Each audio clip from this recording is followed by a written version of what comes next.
आइए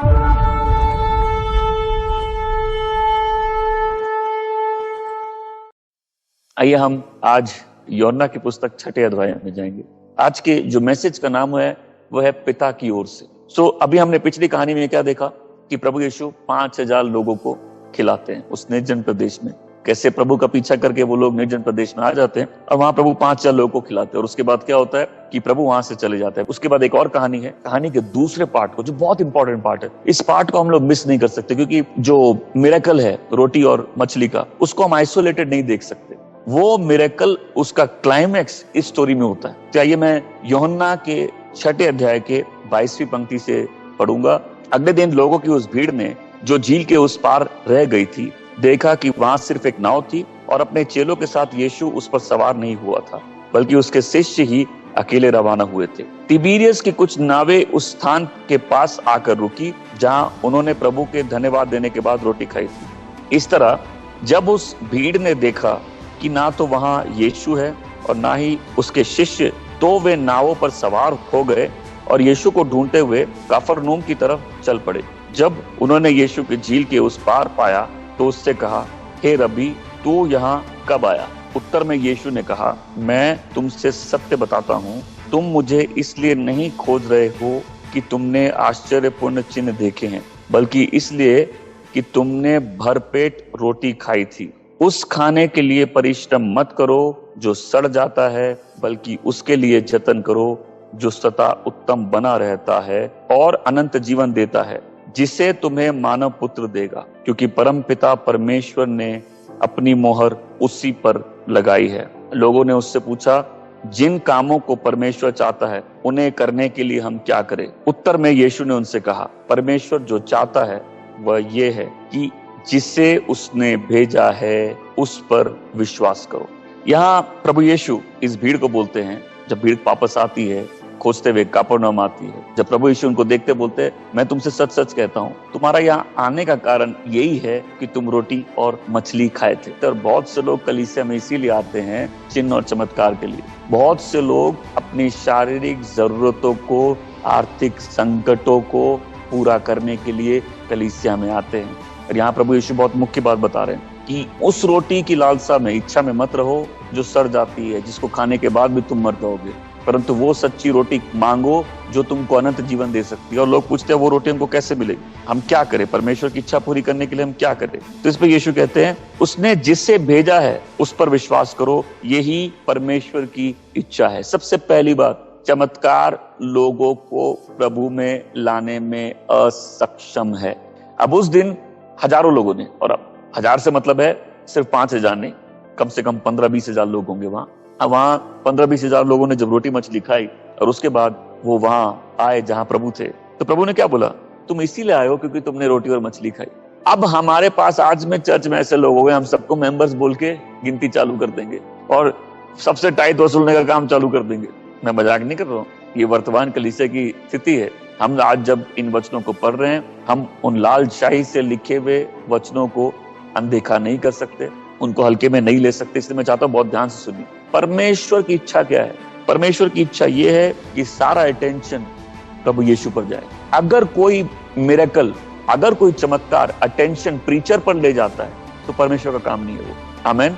अगर कोई शिक्षा अटेंशन शिक्षक पर ले जाती है, वो परमेश्वर का कोई काम ही नहीं है। परमेश्वर का पहला काम तब चालू होता है जब सब कुछ अटेंशन लोगों का जीसस पर लेके जाए। हम कलीसिया में जितना प्रचार कर रहे हैं, जितने काम कर रहे हैं, उसका मतलब यही है कि सारा अटेंशन प्रभु यीशु पर जाए।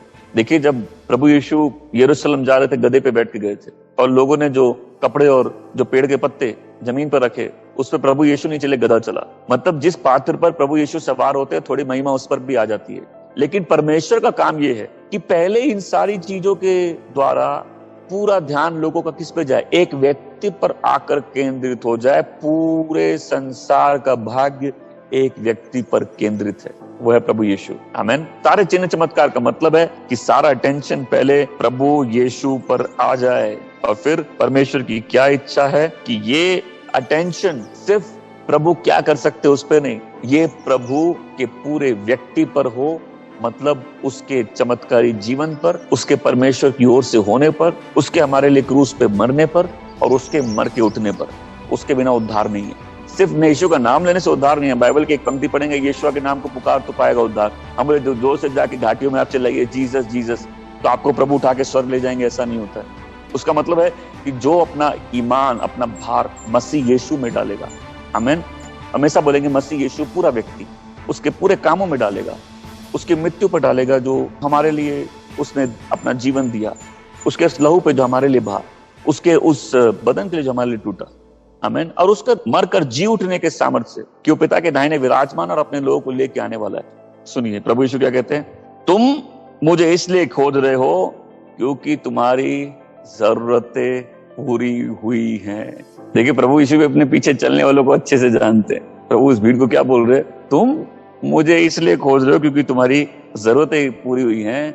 और प्रभु कहते हैं कि उस रोटी के लिए मत परिश्रम करो जिस रोटी को खाकर भी तुम बर्बाद हो जाओगे, खत्म हो जाओगे, मतलब जिस रोटी को खाकर भी तुम्हारा जीवन नहीं बचेगा, परंतु उस रोटी के लिए मेहनत करो जो अनंत जीवन कर ले जाती है। ये परमेश्वर का काम है, ये परमेश्वर की नजर में भला है, ये काम परमेश्वर को ग्रहण है, ये काम परमेश्वर की नजर में अच्छा है।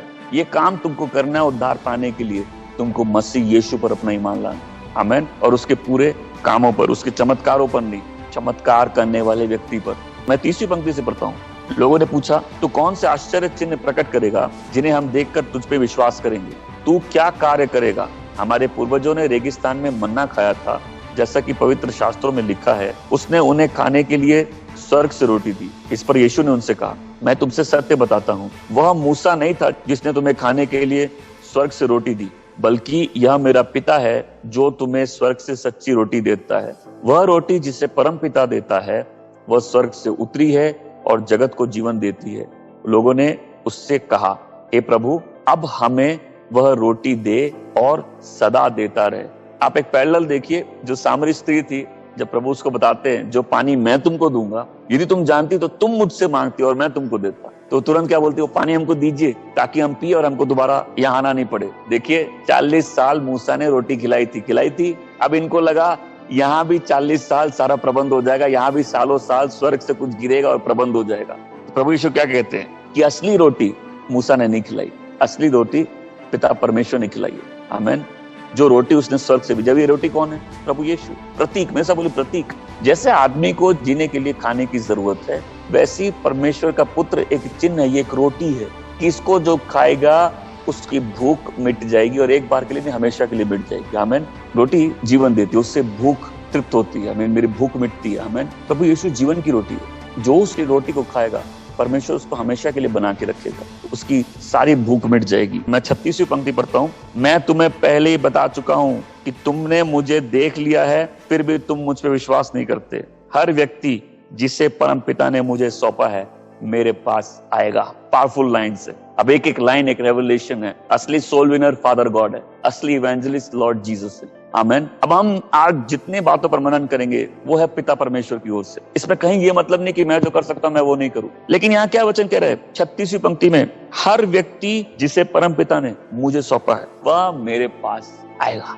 मतलब जिसको परमेश्वर ने नहीं सौंपा वो नहीं आएगा। तुम उसको जितना प्रचार कर लो, तुम उसको जितने चमत्कार कर लो, वो रोटी भी खा लेगा, वो चमत्कार भी देख लेगा, लेकिन वो आएगा नहीं। लेकिन जिसको परम पिता ने मुझे सौंपा है वह मेरे पास आएगा, आमीन। गॉड का पावरफुल प्लान। बहुत से ने देखा लेकिन विश्वास नहीं किया, बहुत से नहीं देखे लेकिन विश्वास कर लिए। ये मिस्ट्री क्या है? This is the plan of God. ये परमेश्वर का चुने जाना है। जैसे सैल्वेशन गॉड का गिफ्ट है, वैसे चुने जाना भी गॉड का ही गिफ्ट है। आदमी अपने आप को नहीं चुनता। प्रभु यीशु ने बोला, तुमने मुझे नहीं चुना, मैंने तुमको चुना। आप जब लोगों को सुसमाचार सुनाने जाते हैं और आप सबको बचाना चाहते हैं, आपकी इच्छा अच्छी है, परमेश्वर भी चाहता है सब बच जाए, लेकिन कैसे बचते हैं? इस मिस्ट्री को आप जितना समझेंगे, एक बिलीवर अपनी लाइफ को इटर्नल एंगल से देखेगा और बोलेगा, मैं आ ही नहीं सकता था अगर उसने नहीं बुलाया था, अगर मैं चुना हुआ नहीं होता मैं आ ही नहीं सकता था। अब आने का प्रमाण क्या? आने का प्रमाण ये नहीं कि आप एक दिन आ गए, आपने आने का प्रमाण आप उस रोटी से खाते रहेंगे और आप अंत तक धीर बने रहेंगे। जो ओवरकम करता है वही प्रभु का है, आमीन। जो आके मुड़ जाता है वो प्रभु का नहीं है। इंसान के रूप में हमको तो नहीं मालूम परमेश्वर ने किसको चुना है, लेकिन जो अपना जीवन देता है, जो स्थिर बना रहता है, जो प्रभु में आगे बढ़ता रहता है, जो जय के साथ अंत करता है, हम जानते हैं कि परमेश्वर ने उसको चुना है, क्योंकि बिना चुने वो आ नहीं सकते। सिर्फ एक बार हम अगर इसको मनन करें, जिनको परमेश्वर ने मिले चुना है वो आएगा। आमेन। एज अ प्रीचर हम जब प्रीच करेंगे 100 लोग रिजेक्ट कर दे, लेकिन वो लोग जिनको प्रभु ने चुना है वो जरूर आएंगे। आमेन। हमारा काम ये नहीं है कि ये बताना तुमको प्रभु ने चुना, तुमको प्रभु ने नहीं चुना है। हमारा काम ये है कि हम जाके सुसमाचार प्रचार करें। पौलुस कहता है मैं इसलिए ये यत्न करता हूं ताकि जिनको परमेश्वर ने चुना है मैं उन तक भी पहुंच पाऊं। आमेन। हम प्रीच कर सकते हैं, गॉड सेव कर सकते हैं, हम प्रीच कर सकते हैं, परमेश्वर का आत्मा दोष लगा सकता है। हम बोल सकते हैं पश्चाताप करो, लेकिन वो दुख केवल परमेश्वर का आत्मा दे सकता है। और जितनों को परमेश्वर ने चुना है वो उसके पास आएंगे। आमेन। जीसस का कॉन्फिडेंस है।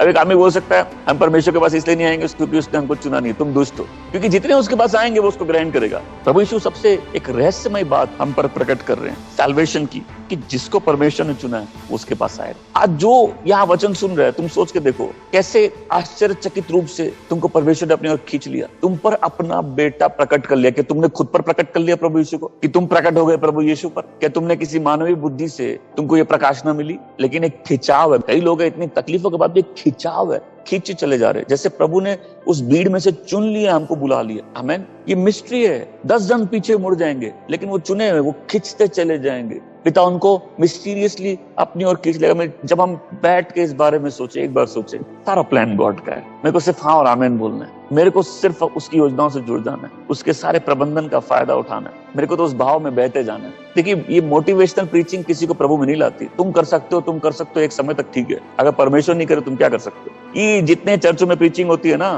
तुम कर सकते हो, तुम बन सकते हो, ये सब मैन मेड गॉस्पल है। जो ट्रू गॉस्पल है कि पिता ने रोटी भेजी है, ट्रू गॉस्पल है यीशु ने जीवन दिया है, ट्रू गॉस्पल है पिता उसकी ओर खींचता है, ट्रू गॉस्पल है पिता ने चुना है। आमेन। मैन मेड गॉस्पल क्या? तुम आ सकते हो, आओ, सारी भीड़ आओ, मछली भी खा लो, रोटी भी खा लो, बस चर्च पे बने रहो। बहुत से लोग अपनी जरूरतें पूरे करने आते हैं, बट किसी किसी पे मसीह कौन है वो प्रकाश में आ जाती है, और उसका जीवन भर वो खींचा चला जाता है उस मसीह के पीछे।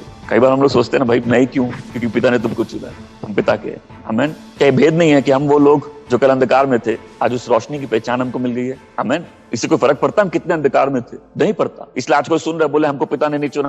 अगर पिता ने तुमको चुना है तो उस रोशनी को पहचान जाओगे, ये गारंटी है। अरे लौट जाने के 1000 बहाने हैं, उसके पीछे चलने का एक ही बहाना है, प्रभु यीशु। आमेन।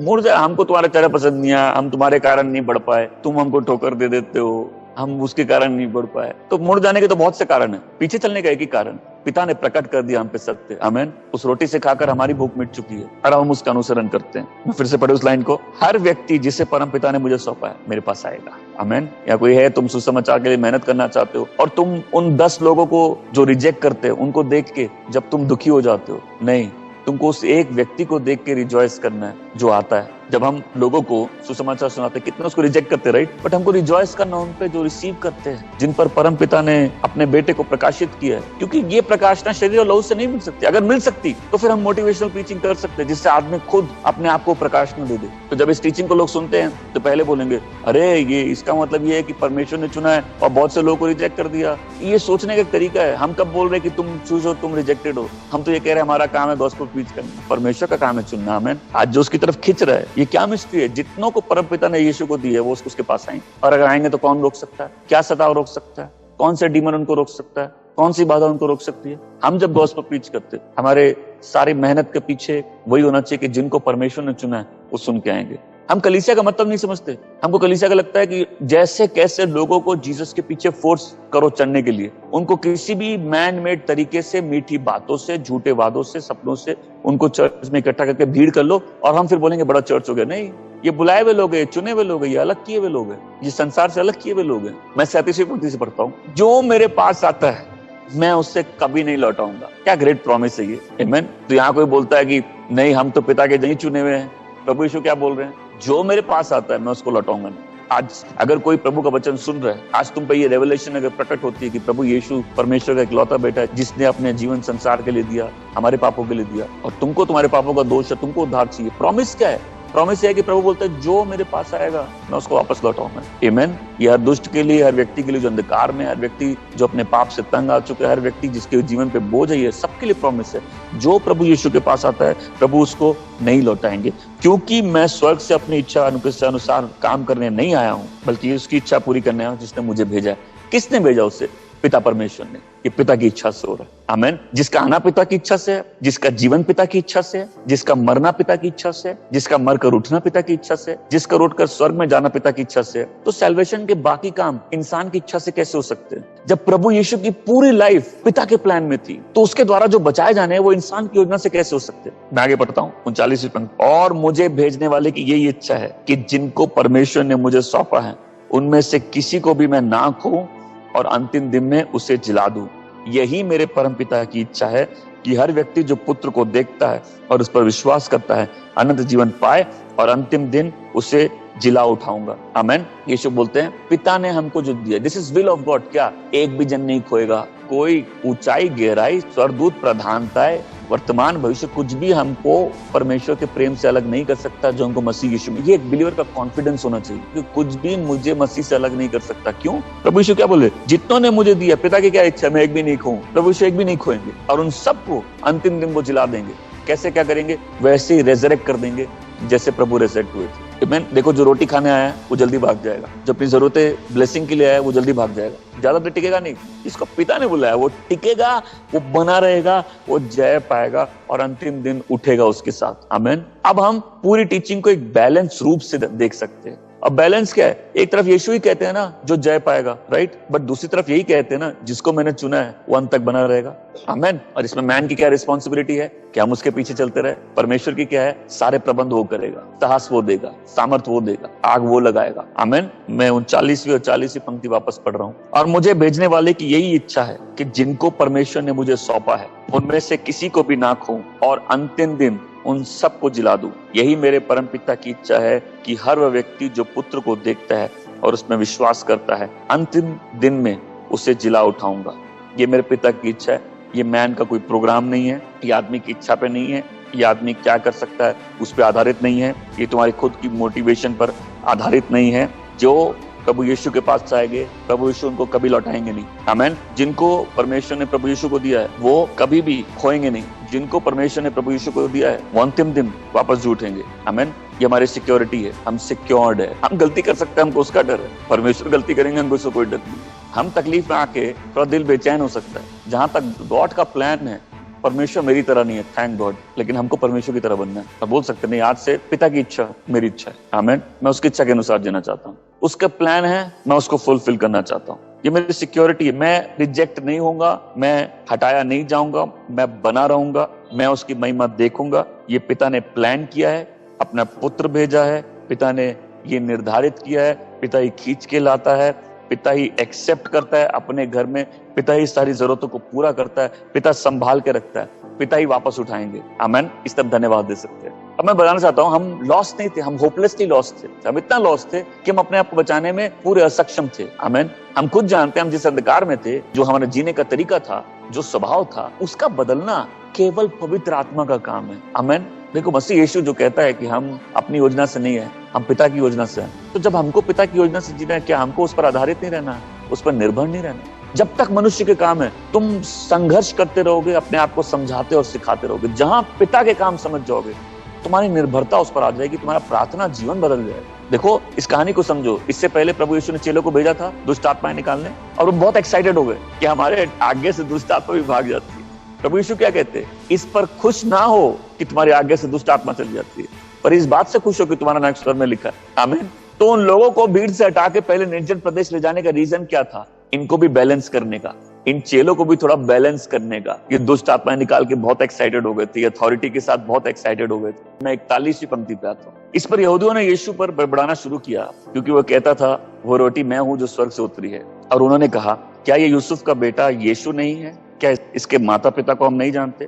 फिर ये कैसे कह सकता है कि ये स्वर्ग से उतरा है?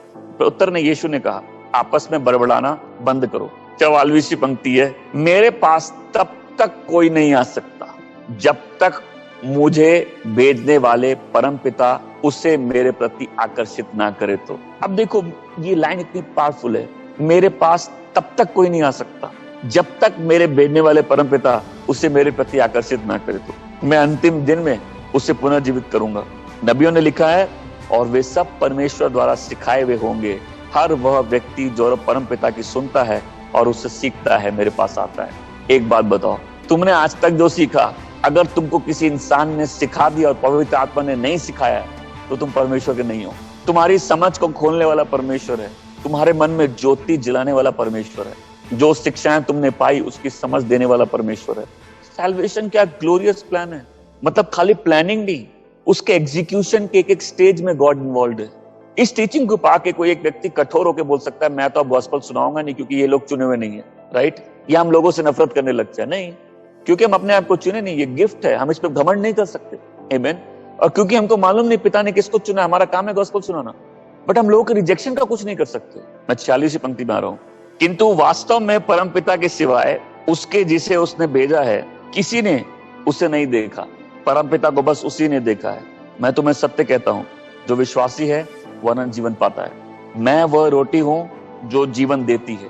तुम्हारे पुरखों ने रेगिस्तान में मन्ना खाया तो भी वो मर गए, जबकि स्वर्ग से आई रोटी, इस रोटी को यदि कोई खाए तो वो मरे नहीं। मैं ही वह जीवित रोटी हूं जो स्वर्ग से उतरी, यदि कोई इस रोटी को खाता तो वह अमर हो जाएगा, और वह रोटी जिसे मैं दूंगा मेरा शरीर है, इसी से संसार जीवित रहेगा।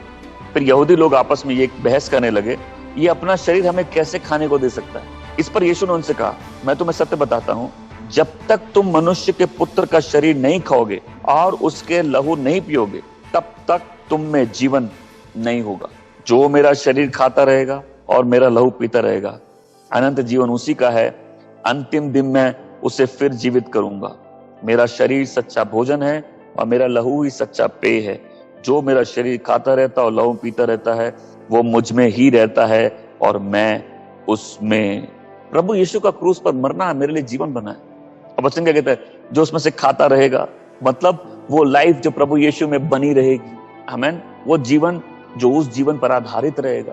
जो कुछ भी उद्धार का रास्ता है सब परमेश्वर का काम, आमीन। आज मन बना लो, हम सारे मैन मेड तरीकों को हम त्यागते हैं, आमीन। सारों मनुष्य की योजनाओं को, मनुष्य के तरीकों को हम त्यागते हैं। चुनने वाला परमेश्वर, बुलाने वाला परमेश्वर, अपने बेटे को भेजने वाला परमेश्वर, मेरे दिल में दोष लाने वाला परमेश्वर, मुझे खींचने वाला परमेश्वर, मेरे आंखों में, मनों में ज्योति जलाने वाला परमेश्वर, मुझे सिखाने वाला परमेश्वर, आमीन।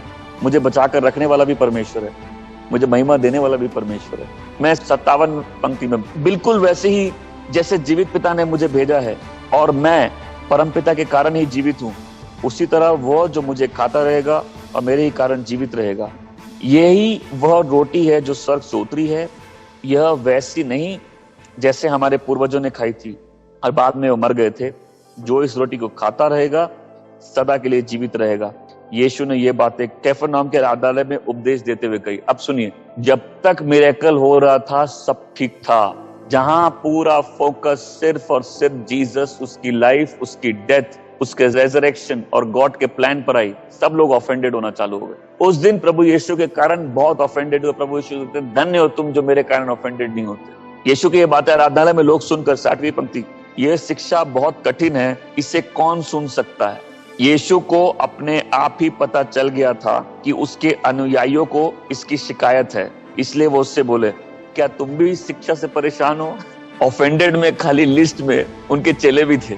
यदि तुम मनुष्य के पुत्र को ऊपर जाते देखोगे जहां वो पहले था तो क्या करोगे? सुनिए, आत्मा ही जीवन देता है, देह का कोई उपयोग नहीं।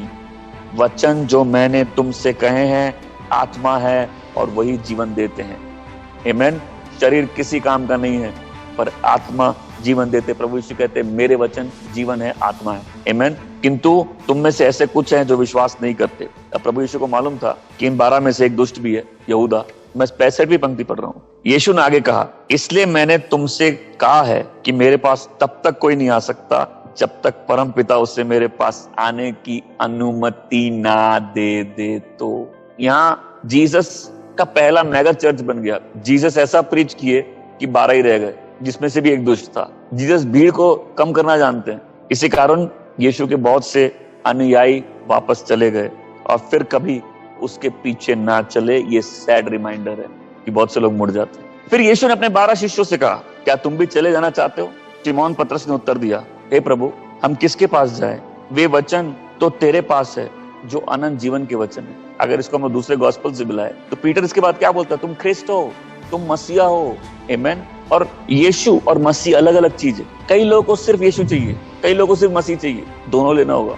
यीशु व्यक्ति का नाम है, मसीह अभिषिक्त का नाम है। कुछ सुनने पर, मसीह उसका ऑफिस है, मसीह उसका स्कोप है, वो क्या कर सकता है। यीशु वो व्यक्ति है। आमीन। और पिता ने उसी एक व्यक्ति को प्रभु और मसीह दोनों करार दिया और उस नामों को सारे नामों से ऊंचा किया। जो गॉस्पेल एक्सेप्ट करता है वो पूरा गॉस्पेल एक्सेप्ट करता है। आमीन। कई लोगों को जीसस के बेनिफिट चाहिए, लेकिन वो मसीह है और वो यीशु है। तो पतरस को प्रभु यीशु क्या बोलते हैं?